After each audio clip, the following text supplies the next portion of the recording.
안녕하십니까. 사주상담가 중랑천입니다. 오늘 감명하실 분은 음력 1955년 4월 21일 인시생인 이의섭씨입니다. 이의섭씨 만나서 반갑고요. 무엇보다도 소중한 자신의 인생 분석을 저에게 맡겨주셔서 대단히 감사합니다. 제가 최선을 다해서 분석해 보도록 하겠습니다. 자, 그러면 시작하겠습니다. 우리가 흔히 사주팔자라고 하는데요. 이 사주라는 것은 한자로 넉사자의 기둥주자, 즉 네 기둥을 말합니다. 여기에 보시는 연, 월, 일, 시 이 네 가지를 사주라고 합니다. 그리고 팔자라는 것은 여기에 보시는 8개의 한자를 말합니다. 우리가 흔히 아이고 내 팔자야, 팔자가 세다 이런 말을 하는데요. 그때 말하는 팔자가 여기에 보시는 8개의 한자입니다. 그리고 이 사주팔자는 위에 써있는 갑계임을이라는 한자하고요. 밑에 써있는 임묘오미라는 한자는 성격이 좀 다른데요. 위에 있는 한자는 천간이라고 해서 하늘의 기운을 나타냅니다. 갑을병정 무기경신 임계라는 말을 들어보셨을 텐데 이것을 천간이라고 합니다. 밑에 있는 한자는 지지라고 해서 땅의 기운을 나타냅니다. 자축인묘 진사오미 신유수레라는 말을 들어보셨을 텐데 이것을 지지라고 합니다. 이렇게 천간과 지지가 결합을 해서 육식갑자를 만들어내고 이 육식갑자가 만들어지면서 인류는 기록이라는 것을 할 수 있게 됐습니다. 그래서 본인은 을미년 이모월 계묘일 갑인시에 태어나신 분이 되겠습니다. 그리고 음양오행이라는 말이 있습니다. 동양학의 근본은 음양오행 사상이다. 이런 말을 하는데요. 음양이라는 것은 이원적인 체계를 말합니다. 그러니까 낮에 해가 있으면 밤에 달이 있고 남자가 있으면 여자가 있고 바다가 있으면 육지가 있고 이런 식으로 이원적인 체계를 말하는데요. 양이라는 것은 좀 남성적이고 적극적이고 도전적이고 행동지향적인 성향을 나타내고 음이라는 것은 반대로 좀 여성적이면서 차분하면서 생각지향적이면서 소극적인 성향을 나타냅니다. 그런데 본인의 사주팔자를 보면 양이 4개고 음이 4개예요. 그래서 같은 남성의 입장에서 봤을 때 특별히 양적이지도 않고 특별히 음적이지도 않은 중성적인 성향의 남성이라고 말씀을 드릴 수가 있습니다. 그리고 오행이라는 것이 있습니다. 목화토금수 5가지의 에너지를 오행이라고 하는데요. 이 세상은 목화토금수 5가지의 에너지로 구성이 되어 있고 이 오행의 작용에 의해서 삼라만상의 모든 작용이 이루어진다고 말씀을 드릴 수가 있습니다. 그래서 사주명리학이라는 학문도 이 오행이 어떻게 구성이 되어 있고 어떻게 기운을 발산하고 있는지 오행 간의 유기적인 관계를 연구하는 학문이라고 말씀을 드릴 수가 있습니다. 그런데 이 목화토금수 5가지의 에너지는 각자가 고유의 역할이 있어요. 그렇기 때문에 사주팔자 내에서 한 가지 오행으로만 치우쳐져 있는 것보다는 한두 개씩 골고루 균형되게 있는 것을 가장 이상적으로 생각을 합니다. 그런데 본인의 사주팔자를 보면 목기운이 4개고요. 그리고 화기운이 하나, 토기운이 하나, 금기운은 없고 수기운이 2개예요. 전체 사주팔자 8글자 중에 4개가 목기운으로 이루어져 있고 목기운이 강한 사주다. 이렇게 말씀을 드릴 수가 있겠습니다. 반면에 그 금기운은 하나도 없어요. 그래서 이 오행의 구성이 이렇게 되어 있는데요. 오행이 상징하는 게 여러 가지가 있는데 그 중에 하나가 오장육부를 나타냅니다. 그래서 오행의 구성을 보고 그 사람의 건강 상태를 어느 정도 짐작할 수 있다. 이렇게 말씀을 드릴 수가 있는데요.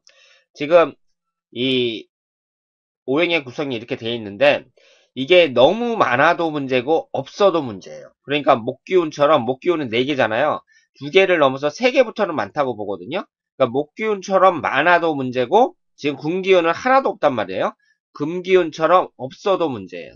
그러면 목이 상징하는 것이 간을 나타냅니다. 간을 나타내고 이 간은 신경계와 연관이 돼 있다 그래요. 그래갖고 무슨 뇌졸중이라든가 치매라든가 이런 데 유의하셔야 되고 그리고 이 금기운은 폐와 대장을 나타냅니다. 그러니까 이 건강 전체적으로 이런 부분에 대해서 좀 유의를 하셔야 된다. 이렇게 말씀을 드릴 수 있겠습니다. 그리고 이 오행이라는 것이 상징하는 게 숫자라든가 색깔이라든가 방향이라든가 여러 가지가 있는데요. 이런 것을 말씀드리기 전에 용신과 기신이라는 사주 명리학 용어를 간단하게 설명을 드리겠습니다.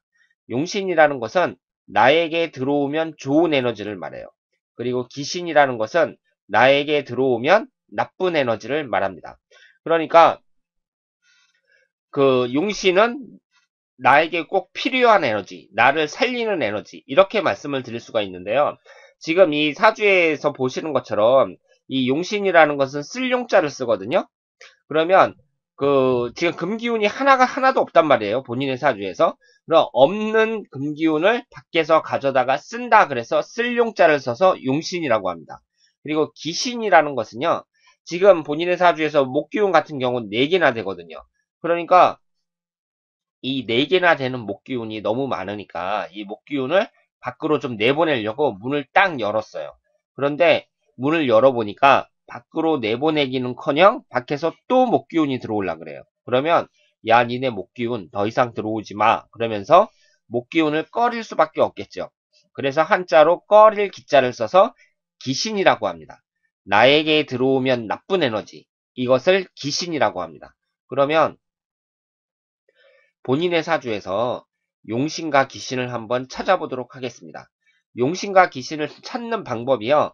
여러 가지가 있어요. 여러 가지가 있는데 가장 일반적이고 가장 정확도가 높은 것이 억부용신론이라는 겁니다. 이 억부용신론이라는 것은 뭐냐면 이 사주가 힘이 강한지 약한지, 신강한지 신약한지를 판단한 다음에 신강한 사주면 나의 힘을 빼는 것이 용신이 되는 것이고 신약한 사주면 나의 힘을 보태주는 것이 용신이 되는 거죠.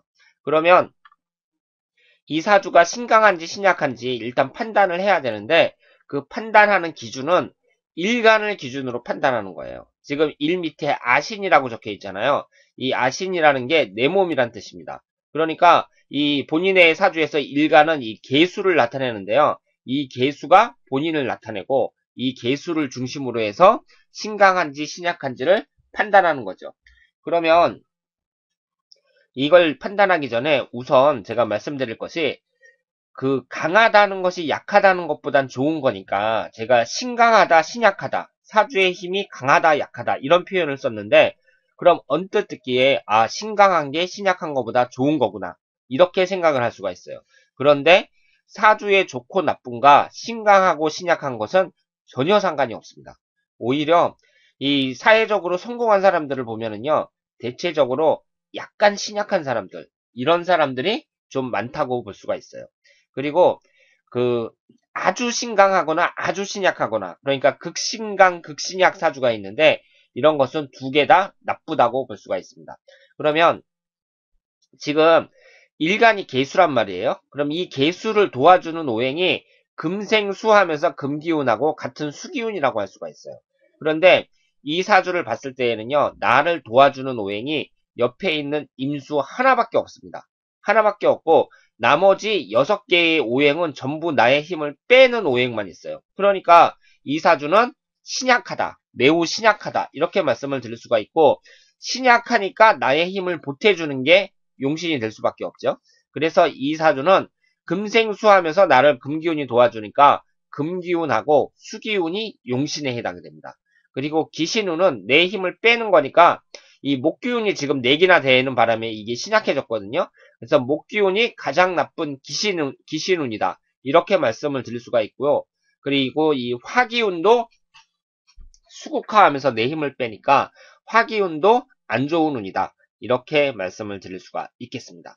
자, 그러면 용신과 기신을 알았으니까 이제 본인의 사주에 대해서 하나하나 알아보도록 하겠습니다. 현대 산업사회에 살고 있는 현대인들은 세상을 살면서 숫자를 선택하는 경우가 간혹 있습니다. 특히 요즘 같은 IT 시대에는 이 휴대폰이라는 것이 필수품이 되어버렸어요. 휴대폰에는 고유의 번호가 있습니다. 그리고 사람들이 자동차를 타고 다니는데요. 자동차라는 것은 개인의 부동산을 제외하고는 가장 큰 재산이라고 할 수가 있죠. 그런데 자동차에도 고유의 넘버가 있습니다. 그러니까 사람들에게 소중한 물건인 휴대폰이나 자동차처럼 이런 물건에는 번호를 부여해야 되는데 나에게 소중한 물건이니까 이왕이면 용신에 해당되는 번호를 부여하는 게 좋겠죠. 그러면 지금 본인의 사주에 있어서 용신이 그 금기운하고 수기운이란 말이에요. 그러면 금기운에 해당하는 숫자가 4와 9, 9, 그리고 수기운에 해당하는 숫자가 1과 6입니다. 그러니까 4와 9, 1과 6, 이 네 글자를, 네 개의 숫자를 주로 사용하는 것이 좋다. 이렇게 말씀을 드릴 수가 있죠. 그리고 색깔은 녹색 계통, 파란색 계통은 잘 안 어울린다고 봐야 돼요. 왜냐하면 사주팔자 네 글자 중에 네 개나 목기운이 차지하고 있는데 이 목이 나타내는 색깔이 녹색, 파란색 계통을 나타냅니다. 그러니까 옷을 산다든가 뭐 중요한 물건을 살 때 이 파란색, 녹색 계통은 본인에게 잘 안 어울린다고 봐야 합니다. 그리고 방향이라는 것이 알게 모르게 상당히 중요합니다. 동서남북 중앙 이 방향을 말하는데요. 사람이 일이 안 풀릴 때에는 나에게 맞는 방향으로 이사를 가서 거기서 새 출발을 하는 것도 좋은 방법이라고 말씀을 드릴 수가 있습니다. 그러니까 그 내가 어디에 가서 거주를 하느냐 거기에 따라서 받는 에너지가 다르다고 볼 수 있어요. 그래서 청주를 예로 들었을 때 그 청주도 동쪽에 있고 서쪽에 있잖아요. 그러면 동쪽에 사시는 분하고 서쪽에 사시는 분하고 받는 에너지가 다르다는 거죠. 그래서 나에게 맞는 방향에 가서 거주를 하면 내가 더 좋은 기운을 받고 그래서 더 좋은 컨디션을 유지할 수 있고 더 잘 살 수 있다. 이렇게 말씀을 드릴 수가 있겠습니다. 그러면 본인의 용신이 수기운하고 금기운이에요. 그런데 수기운보다는 금기운이 더 좋거든요. 그러면 금이라는 것은 방향이 서쪽을 나타냅니다. 그러니까 서쪽이 길하다고 할 수가 있죠. 그리고 북쪽도 괜찮습니다. 그러면 이 서쪽이 길하다는 걸 어떻게 이제 그 방향을 잡냐면요. 내가 만약에 이사를 간다. 그러면 지금 살고 있는 곳에서 서쪽 방향이 좋겠죠. 같은 동네에서 이사를 가더라도 서쪽 방향이 좋습니다. 그리고 충주라는 도시가 있으면 그 도시에서 서쪽 방향에 거주하는 것이 길하다. 이렇게 말씀을 드릴 수가 있겠습니다. 그리고 본인이 그 을미년에 태어나셨어요. 그래서 그 양띠에 해당이 되거든요. 그래서 아 나는 양띠다 그러면서 그 양에 대해서 많이 생각을 하셨을 텐데 이 사주 명리학에서는 띠보다는 일주에 있는 동물을 더 중요하게 생각합니다. 그러니까 본인이 계묘일주예요. 계묘일주인데 이 묘라는 것이 토끼를 나타냅니다. 그래서 본인은 비록 양띠지만 이 토끼라는 동물이 본인의 성격을 더 잘 나타낸다. 이렇게 말씀을 드릴 수가 있습니다.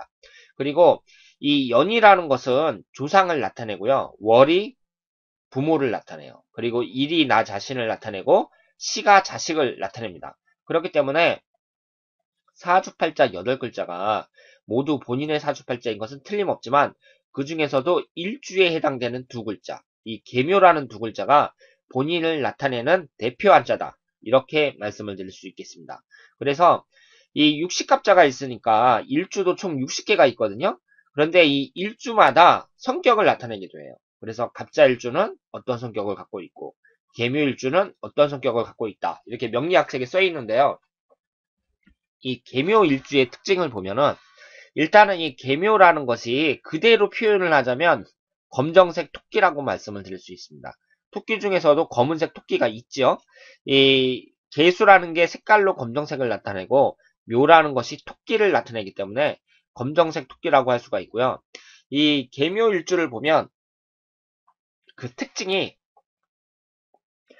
상당히 그 총명해요.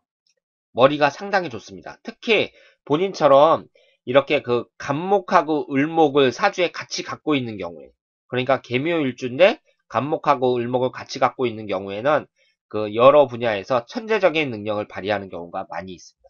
그러니까 본인은 또 문창성이라 그래서 그 머리가 좋은 그런 그 길성도 갖고 있고 다른 건 몰라도 이 머리가 좋다, 총명하다는 것은 틀림없습니다. 그리고 사람이 좀 다정다감하고요. 이 토끼라는 동물이 그 좀 악의가 없잖아요. 토끼는 뭐 다른 동물을 잡아먹는 것도 아니고 상당히 그 귀여운 동물입니다. 그리고 이 오기가 없어요. 다정다감하면서 오기가 없으니까 사람의 성정이 상당히 착하다. 이렇게 볼 수가 있고요. 기본 의식은 갖추어진 운입니다. 그러니까 기본 의식이 갖추어져 있다는 것은 뭐 기본적인 재물은 그 갖춘 분이다. 그러니까 중간은 되는 운이다. 이렇게 말씀을 드릴 수가 있죠. 그리고 기술계통에 기술 사업에 인연이 있다고 말씀을 드릴 수가 있어요. 그래서 본인이 그 공고를 졸업해가지고 그쪽 계통으로 이제 기술 계통으로 나가신 거잖아요. 그러니까 그쪽 사업이 인연이 있다고 볼 수가 있습니다. 그리고 악이 없고 현명한 처세를 하는 성품이니까 사람이 참 괜찮은 사람이라는 얘기죠. 그런데 그 머리가 좋은 반면에 인내나 그 노력이 좀 부족해요. 그렇기 때문에 좋은 학교, 그러니까 명문대학교를 간다든가 뭐 이런 인연은 좀 약하다고 보고요. 그리고 좀 어렵고 큰 시험 있잖아요. 무슨 고시 같은 거. 이런 것은 그 피하는 것이 좋습니다. 그러니까 머리는 좋지만 그렇게 너무 어려운 시험 뭐 이런 것은 준비하지 않는 게 낫다. 이렇게 볼 수가 있고요. 한번 틀어지면 다시는 상대하지 않음. 그러니까 사람들하고 이 사람이 나를 실망시켰어요. 그래서 한번 틀어졌거든요. 그러면 그 사람은 다시는 상대하지 않습니다.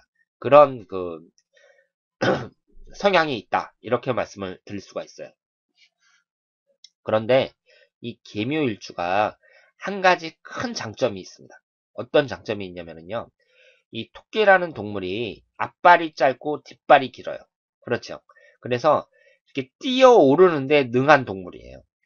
시골에서 토끼를 잡을 때 만약에 토끼를 잡으려면 산 밑에서 위로 토끼를 몰면 못 잡습니다. 왜냐하면 잘 뛰어오르니까 토끼를 잡으려면 산 위에서 밑으로 몰아내야 돼요. 그 얘기는 토끼가 이제 앞발이 짧고 뒷발이 기니까 잘 뛰어오른다는 얘기거든요. 그것처럼 이렇게 묘일주를 갖고 있는 사람들은 자기 상황이 나쁘단 말이에요. 상황이 나쁜데 그걸 한 번에 뛰어 올라갔고 그 어려운 상황을 헤쳐나가는 그런 잠재력이 있어요. 그렇기 때문에 지금 이희섭 씨가 그 상황이 어렵다고 이렇게 말씀을 하셨는데 이 묘일주를 갖고 있는 분들이 이런 상황을 단번에 헤쳐나가는 그런 힘이 있다. 이렇게 말씀을 드릴 수가 있겠습니다. 자, 그러면 제가 일주라든가 음양오행 등으로 본인의 사주를 간단하게 그 대체적으로 훑어봤습니다. 그러니까 그 사주를 제대로 분석했다기보다는 제대로 분석하기 전에 워밍업을 했다. 준비 운동을 했다. 이렇게 생각을 하시면 되겠고요. 이제 잠시 쉬었다가 본인의 사주에 가까이 다가가서 아주 세세하게 한번 분석을 해보도록 하겠습니다.